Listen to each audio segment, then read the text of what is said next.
ओम सर्वमंगल मांगल्ये शिवे सर्वार्थ साधिके शरण्ये त्र्यंबके गौरी नारायणी नमोस्तुते।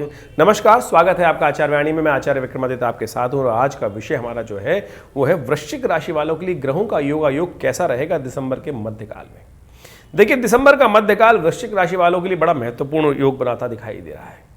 देखिए, आपकी राशि के स्वामी सूर्य विशेष तौर पे मंगल है और मंगल इन दिनों सूर्य के साथ चलते हुए अस्त स्थिति में है, तो मंगल को शक्ति देने की आवश्यकता सबसे पहले है, क्योंकि मंगल आपकी राशि के अनुसार से बात करें तो लग्न के भी स्वामी हैं और साथ साथ छठे भाव के भी स्वामी हैं।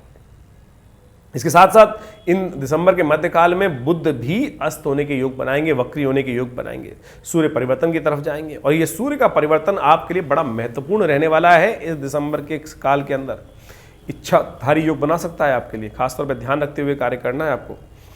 कुछ खास उपाय हम आपको बताने वाले हैं जिन उपायों को कर आप इस दिसंबर के मध्यकाल में अपने भाग्य के अनुसार से महत्वपूर्ण परिवर्तन के योग बना सकते हैं। तो समझ लीजिएगा उन परिवर्तनों को, कैसा रहेगा वो परिवर्तन और कौन खास रास्ते पर चलकर आप अपने जीवन में और विशेष तौर पे बहुत आगे की गति को प्राप्त कर सकते हैं, आगे तेज गति से अपने जीवन में विकास करने के योग बना सकते हैं। तो इस बात को ध्यान रखना है। देखिए, जीवन एक बार मिलता है और इस एक जीवन में ही हमें हर क्षण की महत्ता को समझते हुए सही डायरेक्शन प्राप्त करने का प्रयास करना चाहिए। कई लोग हैं जो मतिमंद होकर समझ नहीं पाते हैं और यदि कुछ जीवन में कष्ट आ जाते हैं तो फिर अपने आप को दोष देने का प्रयास कर जाते हैं। अरे, अपने आप को दोष देने से कुछ नहीं होगा। ज्ञान विज्ञान को समझते हुए, ज्योतिष का लाभ लेते हुए तिथि को समझने का प्रयास करें, वार को समझने का प्रयास करें, समय को समझने का प्रयास करें। समय को समझने का शास्त्र ही ज्योतिष विज्ञान है, इसके लिए ही इसको समझ लेना चाहिए। देखिए, व्यक्ति नहीं बदलता है, केवल समय बदल जाता है। कभी समय अच्छा हो जाता है, कभी समय खराब हो जाता है। आप तो वही थे, वही हैं, वही रहेंगे। तो ये आप निश्चित तौर पे समझ लीजिए कि उस समय की चाल को पहचानने का जो तरीका है वो ज्योतिष विज्ञान है, उसको समझते हुए कार्य करने का प्रयास करना चाहिए। तो वृश्चिक राशि वालों, आपके साथ ग्रह क्या खेल खेलने जा रहे हैं दिसंबर के मध्यकाल में, समझ लीजिए। देखिए, सबसे पहले बात कर लेते हैं 11 दिसंबर की। उस दिन सोमवार का अवसर है और त्रयोदशी और चतुर्दशी का सुंदर योग बन रहा है। मासिक शिवरात्रि का सुंदर योग बन रहा है। देखिए, मासिक शिवरात्रि का जो सुंदर योग है, इसके अनुसार से यदि समझें तो कई प्रकार के ग्रहों का योग आपके लिए बड़ा महत्वपूर्ण रहेगा ये दिन। इस दिन चतुर्दशी क्षय है, तो नए कार्यों को आरंभ करने से बचना चाहिए। साथ साथ भद्रा भी विद्यमान है, जो सुबह 7:10 से लेकर शाम को 6 के करीब 32 तक रहेगा, यानी पूरा दिन ही भद्रा काल में निकल गया है। तो एक बात समझ लें, नए कार्य, नए प्रोजेक्ट हाथ में लेने से बच रहे हैं, सबसे पहले इस बात का ध्यान रखना है। इस दिन ग्रहों का योगायोग आपके लिए नई थोड़ा सा अच्छा दिखाई देता है, अच्छा योग बनाएगा।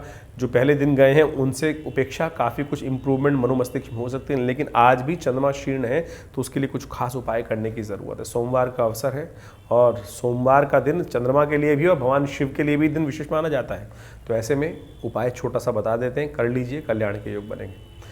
थोड़ा सा दूध लेकर उसमें थोड़े से तिल डाल दीजिए और भगवान शिव का ओम नमः शिवाय का पाठ करते हुए उनका थोड़ा सा अभिषेक कर लीजिए। चंद्रमा भी ठीक होगा, शिव का आशीर्वाद भी मिलेगा और समस्त चीज़ों को ठीक करने का अवसर आपको मिल जाएगा। तो सुंदर तरीके से एक छोटा सा उपाय, हींग लगे ना फिटकरी, रंग चोखा खून कर सकते हैं आप। 12 दिसंबर को ग्रहों की गणना दिखाती है, मंगलवार का अवसर और साथ साथ उस दिन अमावस्या है। भौमवती अमावस्या का योग बन रहा है और ये मंगल जो इन दिनों अस्त चल रहे हैं उसको ठीक करने के लिए बड़ा सुंदर योग बन रहा है। मंगल काफ़ी लंबे समय तक अभी अस्त चलने हैं, कभी जनवरी के मध्य भाग तक अस्त चलेंगे और अभी सूर्य के परिवर्तन की तरफ होने के कारण से भी मंगल भी आगे चले जाएंगे, फिर सूर्य के साथ अस्त स्थिति में लगातार चलते रहेंगे। तो ऐसे में भौमवती अमावस्या जो योग बन रही है, इसके लिए बड़ा सुंदर कार्य कीजिएगा। कोशिश ये करें ग्रहों के निमित्त ठीक करने के लिए गरीबों को भोजन कराएं। जरूरतमंद छोटे बच्चों को विशेष तौर पर मीठा भोजन, गुड़युक्त भोजन कराने से विशेष तौर पर देखिएगा आपके मंगल को भी शक्ति प्राप्त होगी। हनुमान चालीसा का भी पाठ कर लें, वो सुंदर रहेगा आपके लिए। 13 दिसंबर को ग्रहों की गणना दिखाती है, बुधवार का अवसर, प्रतिपदा तिथि है और इस दिन विशेष तौर पर ग्रहों का परिवर्तन का योग बन रहा है और बुध भी वक्री होने जा रहे हैं। ऐसे में विशेष तौर पर धनु राशि में बुध चल रहे हैं और धनु राशि में चंद्रमा आ जाएंगे। तो ध्यान रखिएगा, विशेष तौर पर कन्या पूजन सबसे श्रेष्ठ उपाय है आपके लिए। एक बात ध्यान रखिएगा, माता जी का आशीर्वाद लेकर यदि काम करेंगे ना, अपनी माँ का आशीर्वाद लेते हुए कार्य करना आपके लिए बड़ा कल्याणकारी रहेगा। तो तो इस बात को ध्यान रखते हुए कार्य करें। दिन प्रशस्त है और जो भी कार्य करें माता जी के पैर छूकर फिर आगे बढ़ने का प्रयास कीजिए। देखिए आशीर्वाद मिलेगा और सुंदर तरीके से आगे बढ़ने के अवसर आपको बनेंगे। उपाय भी आपको बताया तो उसको करके देखिए, कल्याण होगा। और यदि माता जी का शरीर पूरा हो चुका है, नहीं है आपके साथ, तो एक काम करें, कन्या पूजन, छोटी कन्याएं हैं उनको भोजन या कुछ हरी चीज़ें आप विशेष तौर पर वितरण करके उनका आशीर्वाद लेके प्रयास करें। माँ दुर्गा का आशीर्वाद लेके प्रयास कीजिए कार्य का आरंभ करना। ये सब प्रकार से कल्याण के योग बने। खीर का भोग लगाना भी अपने आप में बड़ा सुंदर उपाय है। इसको भगवान भगवती को भोग लगाकर स्वयं प्रसाद रूप में ग्रहण करें, फिर देखिए आपका दिन अच्छा जाएगा, कल्याण करने के अवसर आपको प्राप्त होंगे। 14 दिसंबर को बृहस्पतिवार का अवसर है, द्वितीया तिथि है और इस दिन चंद्र दर्शन के योग बन रहे हैं। तो सुंदर तरीके से आपके ग्रह दिखा रहे हैं कि धन लाभ के अवसर आपको प्राप्त हो सकते हैं। लेकिन बुध जो तो हल्के विशेष तौर पर वक्री हो गए हैं, ये थोड़े कष्ट के कारण बने हुए हैं। तो इसके निमित्त एक उपाय हम आपको बता रहे हैं, वो कर लीजिए तो आपके लिए कल्याणकारी योग बनेगा, अच्छा योग बनेगा। तो ऐसे में आपके निमित्त एक जो उपाय है उसको आप नोट कर लीजिए। गौशाला में जाकर गाय को पालक खिलाना ये सबसे श्रेष्ठ उपाय है। और शाम को हो सके तो चंद्रमा दर्शन कर लीजिएगा और चंद्र दर्शन करके गौ पूजन कर लें, ये आपके लिए अच्छा रहेगा। चंद्रमा जो है विशेष तौर पर शाम को जब थोड़ी देर के लिए उदित होंगे तो उसके बाद गौशाला में जाकर पालक भी खिला दीजिएगा। कई दिनों में, आने वाले दिनों में लाभ आपको स्वयं देखने को मिलेगा। 15 दिसंबर को शुक्रवार का अवसर है, तृतीया तिथि विद्यमान है और ग्रहों का योग परिवर्तन की तरफ जा रहा है। ये परिवर्तन आपके नए संपर्कों में इजाफा कर सकता है, नए लोगों से मिलने के योग बना सकता है। लेकिन एक बात ध्यान रखिएगा, बहुत ज़्यादा सोशल बनने से बहुत सारे लोगों के काम भी आएंगे और वहाँ आप व्यस्त हो जाएंगे और अपने काम के लिए समय नहीं निकाल पाएंगे। आने वाले 2-3 दिनों में इस बात का विशेष तौर पर ध्यान रखने की ज़रूरत है आपको। और ऐसे में इन 2-3 दिनों में विशेष तौर पर यदि आप विशेष तौर प्रसन्न, जितने प्रसन्न रहेंगे उतना सुंदर योग बना सकते हैं। शिव का ध्यान करना, शिव का पूजन करना सबसे श्रेष्ठ उपाय है। इन दिनों में खासतौर पे ओम नमः शिवाय का पाठ करें, शिव का ध्यान करें, शिव का पूजन करें, आपके लिए दिन अच्छा रहेगा। 16 दिसंबर को सूर्य की संक्रांति है, सूर्य धनु राशि में प्रवेश कर रहे हैं और विशेष तौर पर शनिवार के दिन सूर्य का ये परिवर्तन विशेष तौर पर जो हो रहा है और साथ साथ बुध भी अस्त होने जा रहे हैं। ऐसे में बुध के अस्त होने से जो थोड़ी सी मैनेजिंग कैपेसिटी में दिक्कत आने के योग बन सकते हैं। देखिए बुध पहले वक्री थे और अस्त हो गए और ये बुध का महत्वपूर्ण आपकी राशि में बड़ा स्थान है। ऐसे में ध्यान रखें, बुध आपके लाभ के भी स्वामी हैं और ये लाभ के स्वामी जो होने के कारण से बनते कार्यों में थोड़े विघ्न उपस्थित कर सकते हैं। ऐसे में मूंग की दाल विशेष तौर पर दान करने का प्रयास करें, संक्रांति का पुण्य भी है। और मूंग की दाल का दान करना, छिलके वाली मूंग की दाल या साबुत मूंग का दान करना, ये दोनों श्रेष्ठ उपाय रहेंगे। इसको कर आप लाभ ले सकते हैं। एक बात का और ध्यान रखिएगा, सुबह 9:16 से भद्रा विद्यमान रहेगी 8 बजे तक। तो ऐसे में नए कार्यों को करना, नए कार्यों को हाथ में लेना ठीक नहीं रहेगा। चतुर्थी तिथि भी है, साथ में भद्रा का योग भी है, तो ऐसे में ध्यान रखते हुए कार्य करना बहुत जरूरी है। 17 दिसंबर को ग्रह गणना दिखा रही है, रविवार का अवसर, पंचमी तिथि, और ये पंचमी तिथि बेहद खास है। श्री पंचमी इसे कहा जाता है। इस दिन भगवान राम का भी सीता जी के साथ, जनक नंदिनी विशेष तौर पर सीता जी के साथ, जानकी जी के साथ विवाह हुआ था और ये बहुत सुंदर योग है। ऐसे में कहा जाता है महालक्ष्मी का भी जब सागर मंथन से उनकी उत्पत्ति हुई थी, तो ऐसे में उनका विशेष तौर पर पूजन करना भी बड़ा अच्छा रहेगा। और इसीलिए हमने विवेकानंद योग आश्रम में दिल्ली में बहुत बड़ा कार्यक्रम रखा है। सुबह रविवार वाले यज्ञ में महालक्ष्मी जी का यज्ञ रखा गया है, जिसमें श्री सूक्त के, ऋग्वेद में आए श्री सूक्तों के 16 मंत्रों का विशेष यज्ञ भी किया जाएगा। आप भी इसमें सम्मिलित हो सकते हैं।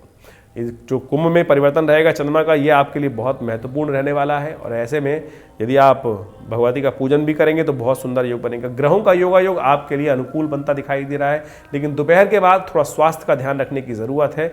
और स्वास्थ्य के ध्यान रखने के निमित्त इस दिन विशेष तौर पर सूर्य को अर्घ्य दें, वो आपके लिए कल्याणकारी रहेगा। सूर्य का दर्शन करें, थोड़ी देर भगवान सूर्य का उदित होते सूर्य का ध्यान करना, उनके तेज को ग्रहण करना आपके अंदर विटामिन डी को भी बढ़ाएगा और ऊर्जा शक्ति का भी संचार करेगा। 18 दिसंबर की बात करें तो ग्रहों गणना को देखते हुए वृषभ राशि वालों के लिए ये ग्रहों का योग आपके लिए अनुकूल बनता दिखाई दे रहा है।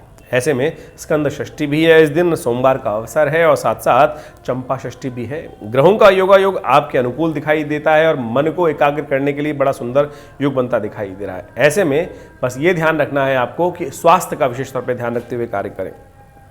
स्वास्थ्य को ध्यान रखने के लिए ऐसे में विशेष तौर पे अन्न का दान, चावल का दान करना आपके लिए सबसे श्रेष्ठ रहेगा और कल्याणकारी योग बनाने वाला रहेगा। स्वास्थ्य का ध्यान रखते हुए कार्य करें, आपके लिए अच्छा है। कब्ज इत्यादि की समस्या थोड़ी परेशान करती दिखाई दे रही है, पेट संबंधित रोग परेशान कर सकते हैं। ऐसे में सात्विक भोजन करें, सबसे श्रेष्ठ आहार। पानी का ग्रहण ज़्यादा करें, क्योंकि सर्दी के दिन आरंभ हो गए हैं, लोग पानी पीते ही नहीं है और फिर स्वास्थ्य संबंधी समस्याएं दिक्कत हो सकती हैं। और ये ग्रहों का योगायोग चंद्रमा और जो शनि का एक साथ योग बन रहा है, इसमें पानी की शक्ति थोड़ी बढ़ाने का प्रयास कीजिए, देखिए लाभ होगा, कल्याण के योग बनेंगे। 19 दिसंबर को ग्रह गणना विशेष तौर पर दिखा रही है कि मंगलवार का अवसर है और साथ साथ सप्तमी तिथि विद्यमान है और ग्रहों का परिवर्तन होता दिखाई दे रहा है। मित्र सप्तमी के दिन ये ग्रहों का परिवर्तन आपके लिए अनुकूल रहेगा।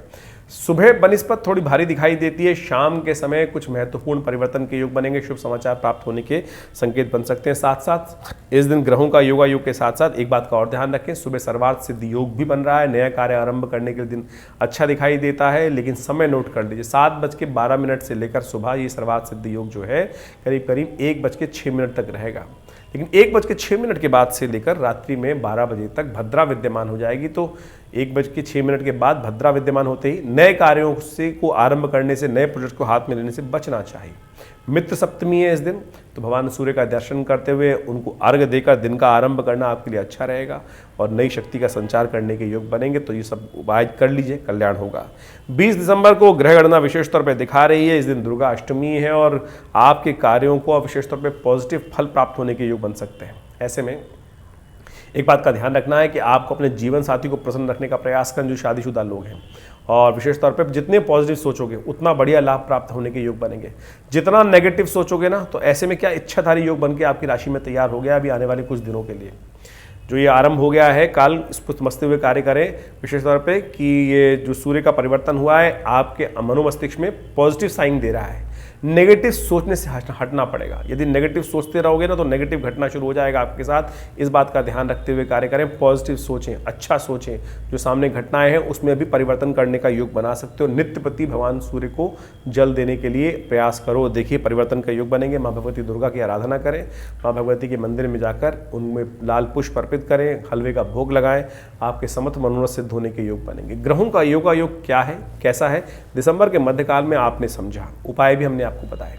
लेकिन इसके बाद भी ये तो आपकी राशि के अनुसार से है, आपकी जन्मपत्री में ग्रहों का खेल क्या चल रहा है, कैसे उनके परिवर्तन के योग बना सकते हैं, सारी बातें हम आपको बताएंगे आपकी राशि के अनुसार से, तो बताते ही हैं। इसके अलावा भी यदि मन में जन्मपत्री के संबंध में कोई विषय है तो चिंता ना करें, व्हाट्सअप नंबर्स आपके सामने स्क्रीन पर चल रहे हैं, फ़ोन नंबर्स भी चल रहे हैं, इन पर कॉल कर आप अपॉइंटमेंट ले सकते हैं और आश्रम में हमसे मिल सकते हैं। धन्यवाद, नमस्कार।